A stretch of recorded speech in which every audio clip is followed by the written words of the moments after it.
Astronomycast, episode 283 for Monday, December 3rd, 2012. Stellar Motion. Welcome to Astronomycast, our weekly facts-based journey through the cosmos, where we help you understand not only what we know, but how we know what we know. My name is Fraser Kane. I'm the publisher of Universe Today, and with me is Dr. Pamela Gay, a professor at Southern Illinois University, Edwardsville. Hey, Pamela, how you doing? I'm doing well. How are you doing, Fraser? Good. So this is the last episode that we're recording before we embark upon our Not the End of the World cruise and hang out in real life and record some shows with our fans and friends on a boat in the Caribbean, watching the world not burn. This is a good way to spend the holidays. Yeah, so this is going to be fun. We get to climb around on Mayan wreckage, because really weather does bad things to ruins. And yeah, it's going to be awesome. Yeah, and we'll see how this works and see if we can organize some other events in future years. So I think this is going to be a great experiment. And we'll meet a lot of really cool people, so that's going to be great. But it's going to be a little spotty for the next couple of weeks while we're away from our regular internet. So sorry. We'll be back. We'll be back, yeah. Now, as always, we are recording this episode as a live Google Plus Hangout, so if you ever want to watch us record the episode live, we try to record on Mondays at noon Pacific.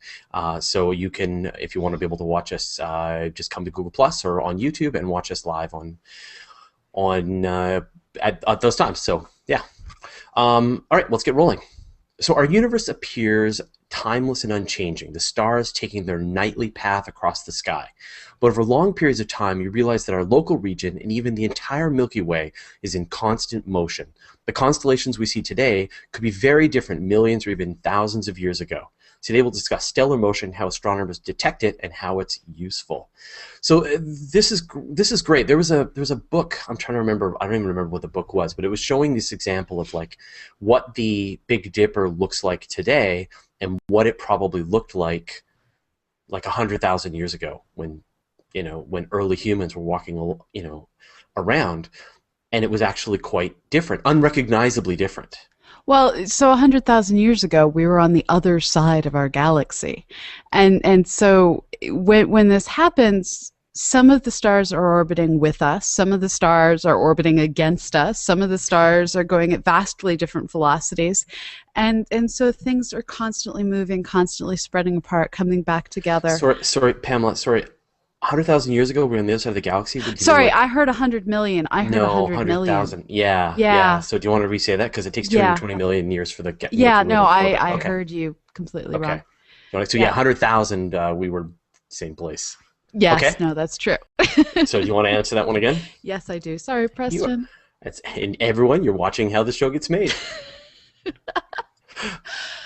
Go. Yeah, 100,000 years ago, our planet was aligned somewhat differently, and there are stars that are moving at rates such that they'll have gone from one constellation to an entirely different constellation in that period of time. The sky will still be recognizable insofar as most of the bright stars will still be there or will have already gotten there, but there will be noticeable changes. Things like Eta Carini have gotten hugely brighter in the intervening years. But just these stars are drifting around in the Milky Way. All the stars, the sun is drifting around, our nearby stars are drifting around, and the I wouldn't say drifting. They're moving with purpose due to gravity.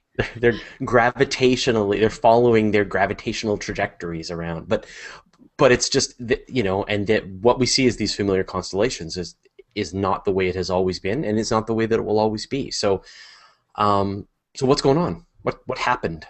Orbits. Yeah, it's one of these things that is remarkably simple to explain and then really hard and confusing to observe.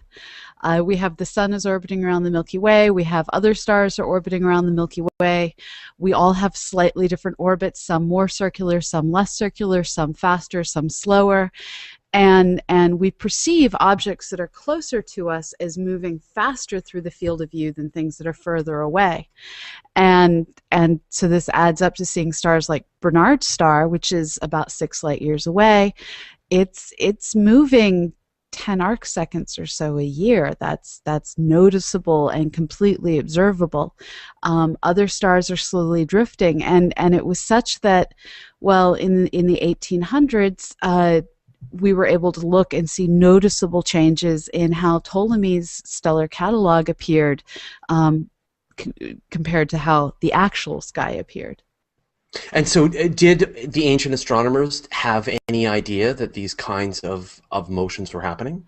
Well, they picked up on things like the changing of the North Pole star over the course of thousands of years.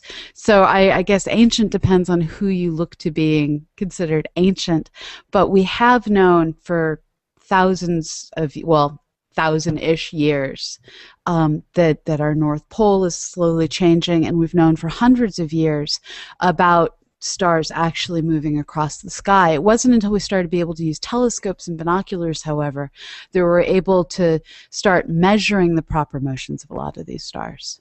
Right, and I guess the thing that's really important to understand is that when you look at the constellations, you're not actually seeing a group of stars in the sky moving together as a team.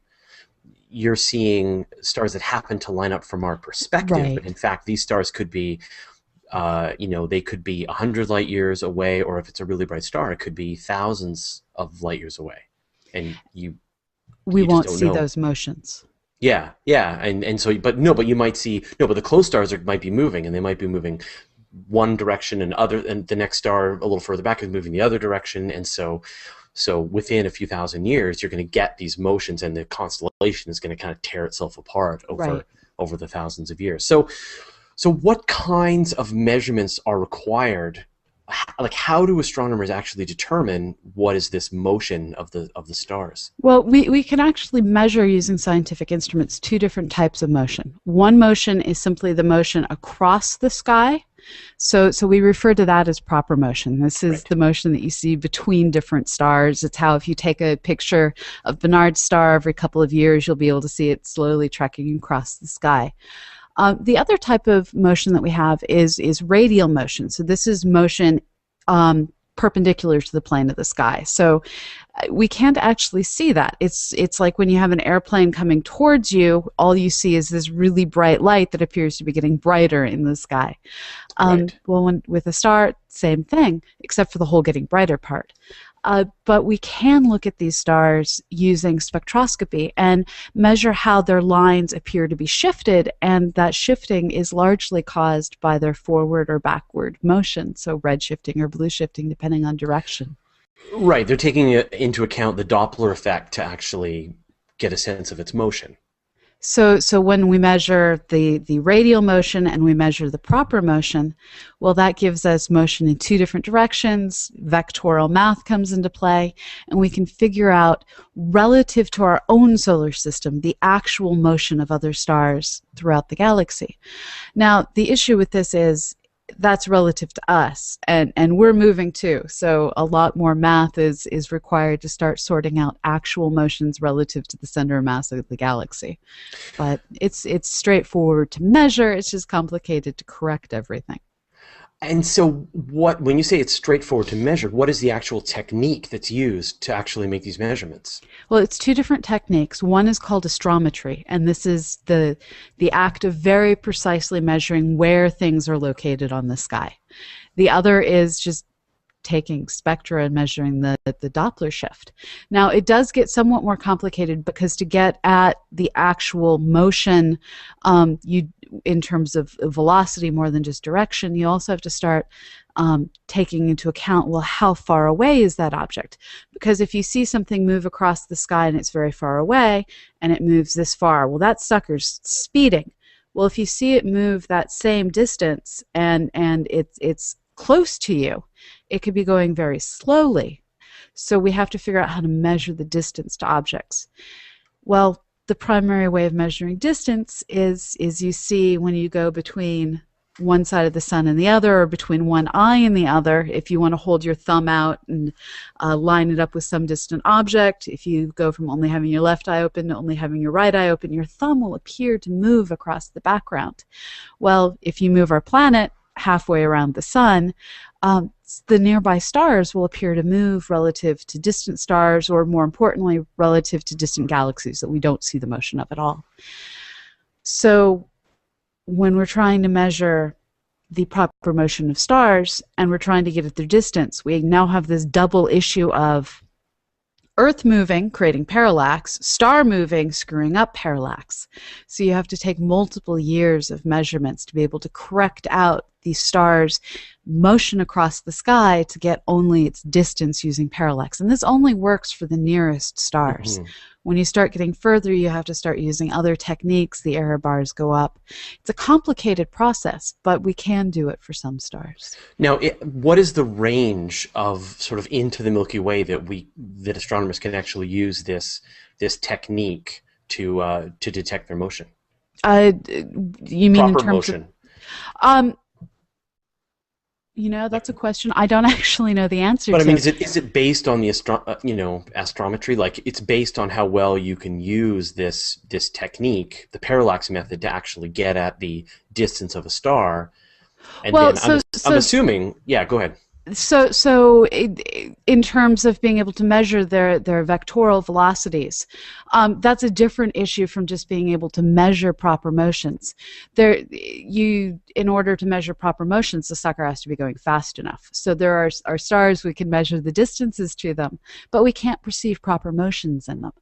And there are stars that we have trouble measuring the distances to, and we do see proper motions. Right, I see, yeah. So it's the issue of how fast is it moving across the background stars relative to our motion. And so if you have two stars that are moving in opposite directions, or a star that's moving in the opposite direction relative to us, that may have a faster perceived motion than something that's pretty much co-orbiting with us. It's complicated to try and say something like, well, we can only measure out to this distance, when there's so many different factors involved. Now, I know that stars form often in large groups, right? I mean, the stars Mm-hmm. are forming in these great nebulae, and then the stars themselves are coalescing out of this cloud of gas and dust, and then starting to actually turn into real stars, and then they start to drift away on Right, their the own. breaking of open clusters. Right, and we see, and you always talk about these examples where you look at, say, the Orion Nebula, and that's just like a really nascent nebula, and then you look at something else that's maybe a little older, and then you Yeah, look at things like the Hyades cluster. the Hyades cluster, and that's sort of a little further along, or the That's shredded. Pleiades. Yeah, and eventually we lose sight of these clusters entirely. So, I mean, I'm assuming that one of the key uses of this sort of stellar motion is to try and figure out how these stars came together, or how they came apart. Right. So when we look at clusters like the Hipparchus, not the Hipparchus cluster, the Hyades cluster, this is one where we can actually look at the proper motions and see the stars appearing to radiate away from that old central core that they belong to. And one of the ways that astronomers have worked to determine membership to the Hipparchus cluster, because it's just a glob of Hyades cluster? stars. Sorry, Yes. do you want to say that again? So one of the ways that astronomers work to try and determine membership in the Hyades cluster is they look at the motions of the stars in that region of space. There's foreground stars that aren't part of the cluster. There's background stars that aren't part of the cluster. There's probably interloping stars that weren't part of the cluster. And over time, as we watch the stars in this region of the sky, we can track their motion. And those that are members of Hyades, we can sort of follow their motion back towards the central point where the cluster used to be, well, more clustered. Now, can we do that with our own cluster, the one that the sun No. formed within? No, we just can't. Our own star is billions of years old. The cluster that it was part of has long since completely shredded itself. One of the things you have to keep in mind is we've gone around our own galaxy tens of times, and with each of these orbits around the galaxy, the cluster gets more and more strung out and eventually breaks apart into so many pieces that you can't identify what belonged where in the far past. What are the forces that are actually tearing them apart? It's just differential rotation. So it's more a matter, you can't think of it as a force actively shredding it so much as passive, some of the stars can't keep up. The stars that are closer into the center of the Milky Way, they're orbiting faster. The stars that are further out are orbiting slower. And over time, these differences in distance and the distant differences in orbital velocity that are associated with them just stretch and stretch and stretch until you can't tell what belonged where once upon a time. You also end up with disruptions now and then where one of the stars of the cluster might just happen to pass near a really big other star and will get its path changed, and all of this adds up. Right, and you get these gravity waves, right, that move, these pressure waves that move through the Milky Way. Gravity They create the waves spiral aren't arms, right? something that we have to worry about with this. No, no, like the pressure waves that move through, but they don't affect like the ones that create the spiral arms that are moving Spiral through density waves. yeah, the spiral density waves. Sorry, yeah. Shall I say that again? Yeah, you've got the spiral Yes. density waves that are moving through the Milky Way, and they're pulling and pushing these clusters apart, and that's not helping. No, so basically you end up with pileups of mass that, depending on where they are, will pull the stars in different directions. And so all of it adds up to gravity is the great factor. It's not doing any ripping and tearing, but the side effect is disruption over long periods of time.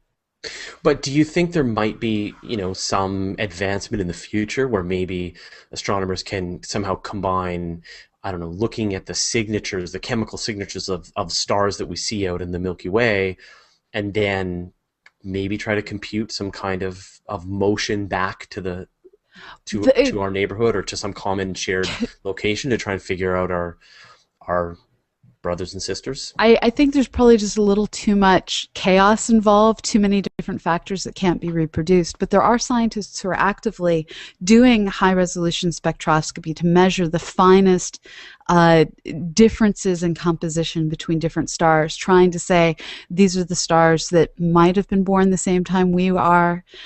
These are the stars that are most similar to our own sun, and you can make guesses that there's the possibility that these are our siblings, but we can't actually know which Right. stars are our siblings or not. Right, and so ideally you'd be able to put both pieces of evidence together. You'd say we Yeah. see these stars, they look very similar, and then we Yeah. see from their motion that we can trace them back to a common origin. Therefore, they're most likely related to us. But with one piece of the information or the other, it's really hard to make that calculation. Exactly. So there are some situations, some environments, or some occurrences that happen here in the Milky Way that I think are interesting. They'll set these stars on extreme motions, and so you often see these situations where astronomers have discovered the fastest moving star, or a star that's leaving the Milky Way. So, And so and what's going on here?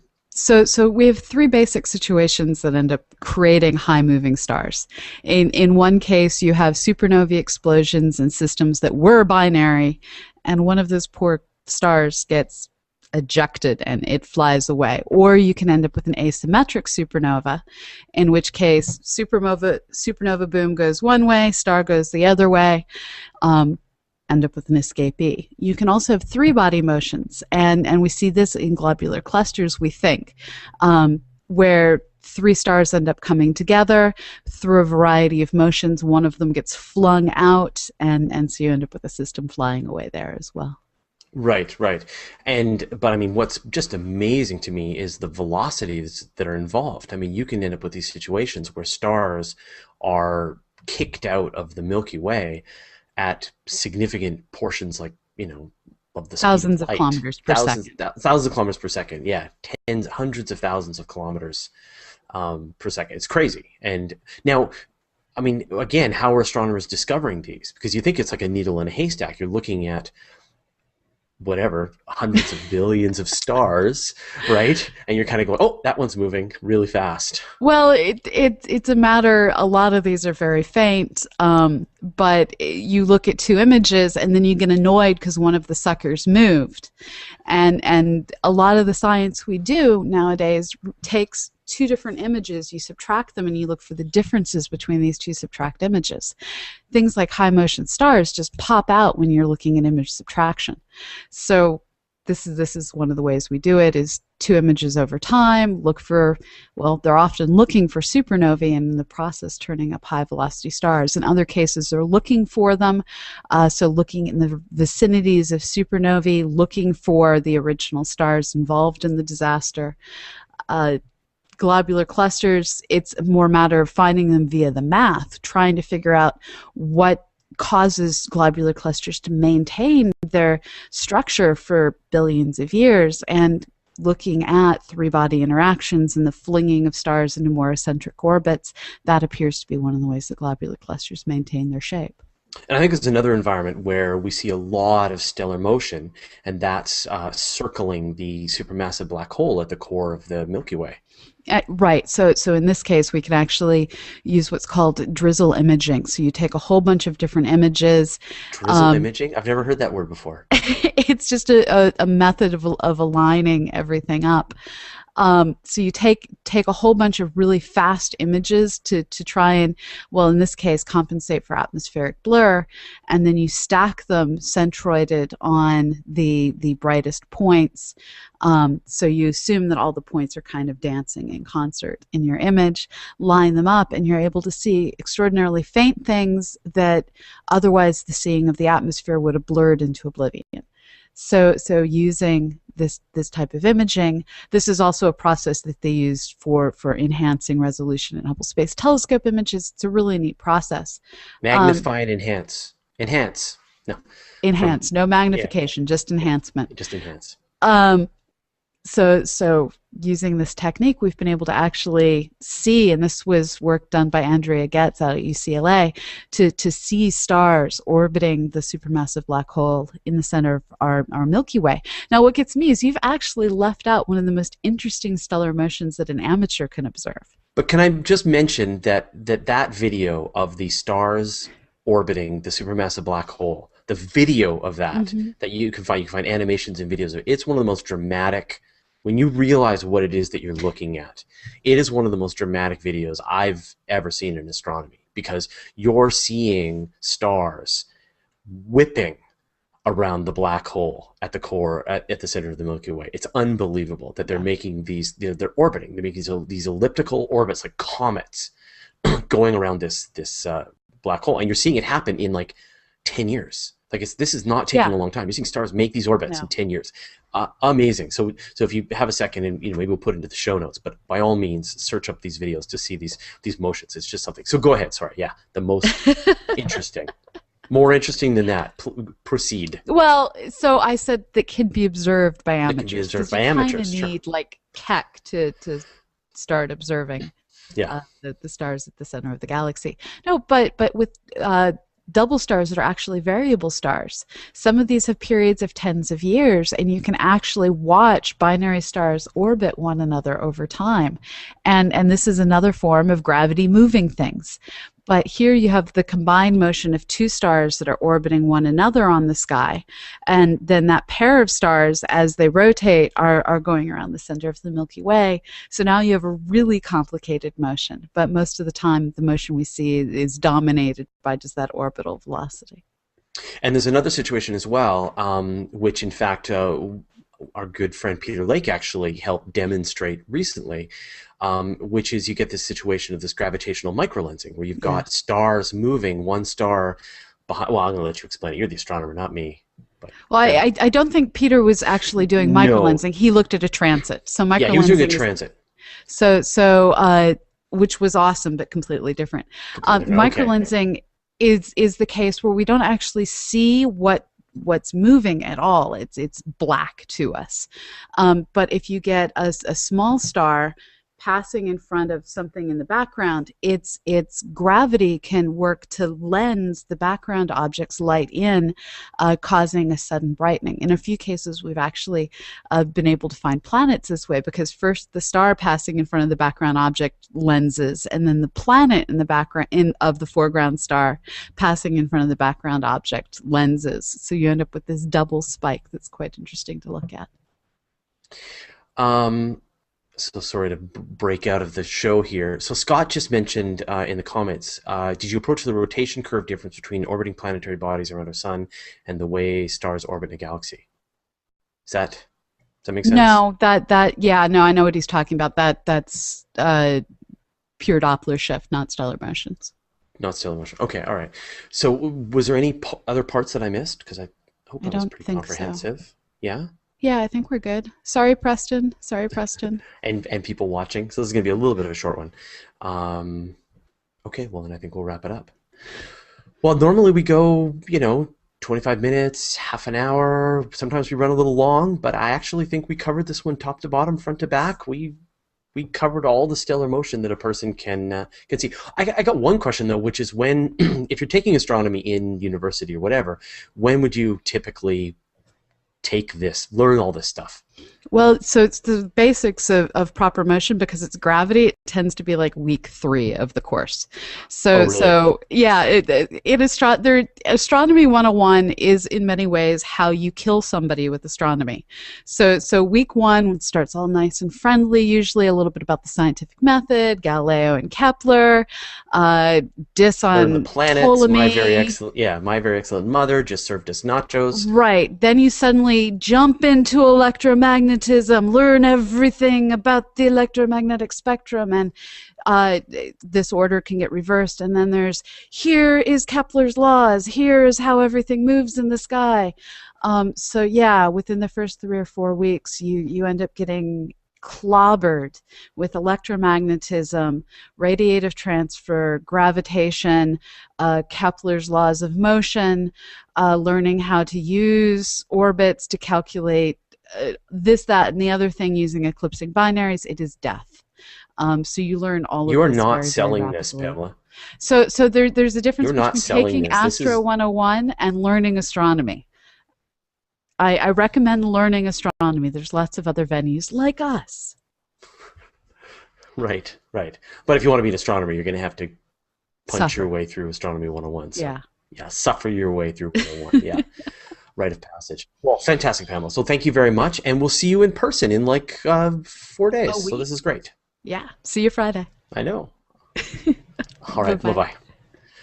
Okay, don't go away. We're just stopping our recordings. My hard drive survived the entire show. I knew it would. I knew it lied to me. Right. For those of you who joined us late, when we started to record, my hard drive informed me it was full, and I informed it had a gigabyte and could deal. Scott mentioned 3 weeks is all fluffy bunnies, and then we bring on the math and physics. Learn your planets. This one's Jupiter. Now calculate its radiative pressure. All right, save. Come on, little buddy.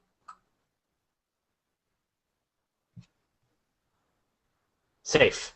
All right, Okay. and I will drop that into the Dropbox as we're talking. Cool. All right. So, if anybody has any questions, This is the torturing Pamela segment of the show. this is the time. This is the time when we torture Pamela. So, by all means, have a fully, a nice demonstration of Pamela's gigantic intellect. So, Gary Robertson wants to know how I can leave this great weather on the West Coast. Oh, oh, so What- easily in a heartbeat. I would be. Is it all rainy, miserable? It has not been raining really hard, but it's really cold and wet, and it's just damp, and the summers here are wonderful. The winters here, they just go on, and it rains and it rains and it rains, and it's just depressing. So I could absolutely spend all winter long in somewhere warm and dry. That'd be all right with me. If anyone recommends a spot, please let me know. We're doing fine here in Edwardsville. Yeah. Yeah. That's interesting. So Kido is saying they're getting no audio on YouTube. So I don't know. It looks like there's other people that are talking that they can see us and they're getting the audio. So Yeah, that may be a settings on your computer. I don't know. so Dr. Nothing 23 asks, do stars in some galaxies move counter to others? Stars in our galaxy move counter to Oh, yeah? others. It's just a matter of while our galaxy formed, everything was rotating in one direction, but we periodically consume other small galaxies, and in this consumption process, we end up with counter orbiting, retrograde orbiting stars. Is there a lot? I mean, are most stars in the galaxy orbiting in the same direction around the Most are Milky going Way? in one direction. Right. But even when we look at globular clusters, and this is the clear evidence for how this happened, there's 2 different populations, Oysterhoff type 1 and Oysterhoff type 2, globular clusters that have slightly different compositions and are orbiting in opposite directions. And so we believe that one of the families of Oysterhoff forgive me if you're German, I know I'm mispronouncing this. One of these types of globular clusters, we believe we cannibalized from another system. So I'm going to show a cool new feature here. Check this out, everybody. Thanks to the Hangout thing. So I can put up here. There's a comment from Dr. Nothing 23. So it says, I love your new room there, Pamela. The triangular window rocks and the lampshade is amazingly cool. So But there yay. you go. I don't like the backlighting of it. So, I have so if you some could put some kind of plastics. some kind of shade over top, and then we get a really cool. We could actually see the window, but then I can't even talk. I'm in like an empty big basement, so Of I need to strange shade of teal, yeah. of a strange shade of teal. Yeah, I know. I'll repaint. I'm planning to like turn downstairs here into a bit more of a studio. So Yeah, I'm up in my attic, which we're working on building a studio in. So I have my recording studio over in this corner. My husband has all of his guitar chaos over in one of the other dormers of the attic, and then we have a ping pong table as well. So it's the attic of chaos, ping pong and studio stuff. I have seen a picture of your husband's guitar collection, and it's epic. Yes, yeah. It's let me see what How many guitars does he have? I don't know. There we go. So He yeah. must be like an octopus. He will actually like switch guitars between songs and sometimes have different guitars tuned to different tunings, and yeah, it's really kind of awesome, especially when he has the guys over and they're playing. Is he going to bring a guitar on the cruise? I don't know, probably. Yeah, all right. That'd be Or at cool. least a ukulele. That'd be good for I'm them. not fond of ukuleles. Really? Sitting on the beach? That would be great.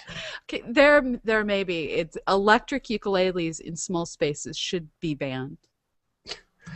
Um, Now, are you involved in this Distember at all? I don't know if Scott Yes. wants to jump in and tell us what's coming up for Scott is Distember. the king of December, I'm so going to so try if and you can invite invite him. him, yeah.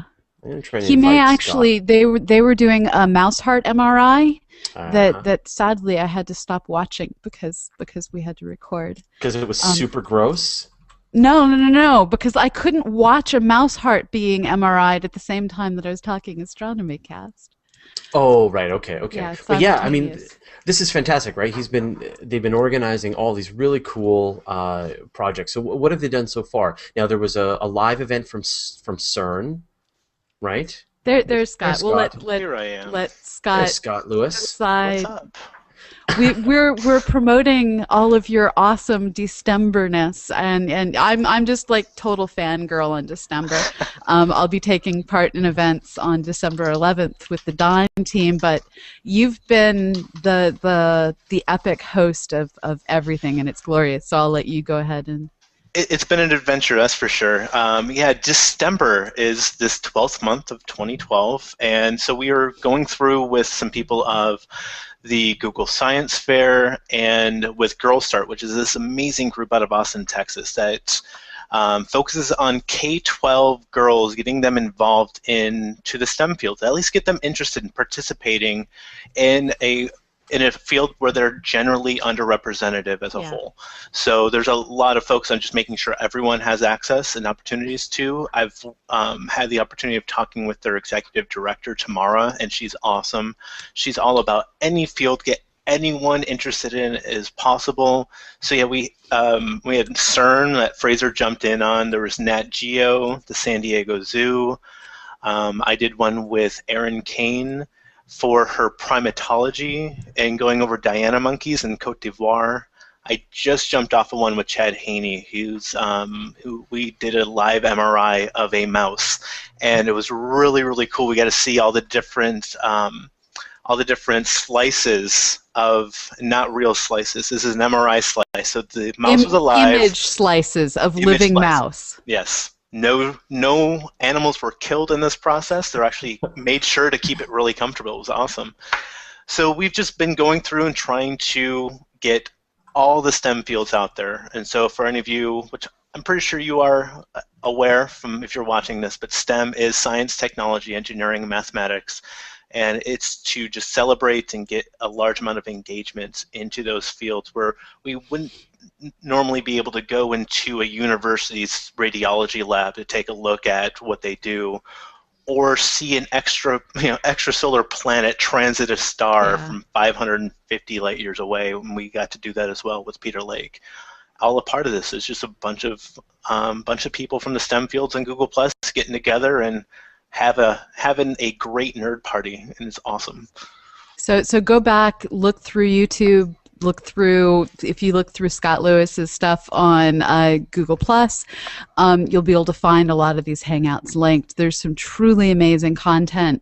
We have to thank Peter Lake at iTelescope for bringing to Google Plus the first live images of a planet transiting in front of an alien star, and this was done with a telescope any of you can access, and so that was just an amazing experience to get to be part of. And so if somebody is, a scientist or is interested in participating, is there still, need for more There science? are. Yeah. Absolutely. There is a community out there for December, and I'm sure if you go to the Google Science Fair page and ping someone there, we're working with people from Google and from Girl Start, and if you can't hear back from them, send me an email. This week's kind of busy for me, but if you shoot me an email, which is in my profile, it's scott@knowthecosmos.com. I will make sure that we get something going, whether it be just grassroots with us and get plugged by Google later or what have you. But if you're interested in doing anything, as far as if you're a STEM educator, if you're a scientist that want to take behind the scenes at your lab or talk about some awesome stuff, let's do this. We're having an amazing time. We're a third of the way through the month. We've had some fantastic Hangouts on air. And we'll be glad. Oh, go ahead, Pamela. Girl Scout is a really neat. Girl Start rather is a really neat organization. I actually got to interact with it back in 2001 when it was first starting in Austin, Texas, and I was working with Tomorrow's Women in Science and Technology. And with the .com bust, we were all trying to figure out how to keep our programs alive, and they stepped forward and they took on all of our projects when we lost our funding, and so it's thanks to them that girls in Austin got to continue having interactive experiences in science and tech.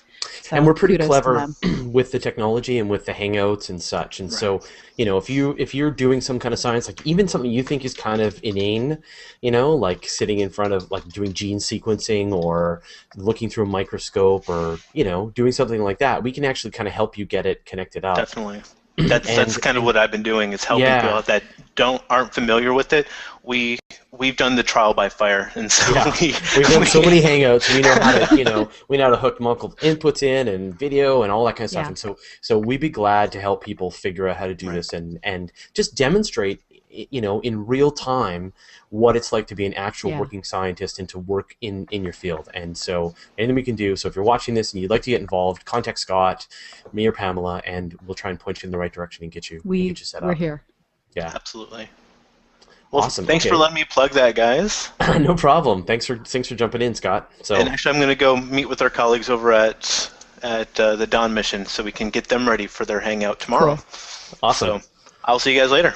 All right. Well, I'm going to wrap this broadcast up. So thanks again, Pamela, and thanks everybody watching. And it's going to be a couple of weeks, but we're going to record. Actually, we're going to probably record the next couple of episodes on the boat. So I don't know whether we'll. And Scott will be maintaining our virtual star parties for us. And our community can keep existing, and starting in January, we have some great new surprises coming our way. Stay tuned for the 21st. We're going to have something pretty awesome, and I'm not going to let you guys know what it is yet. All right. But it'll be cool. That's great. All right. Okay. We'll see you later, Scott. All right. See you, Pamela. Bye-bye.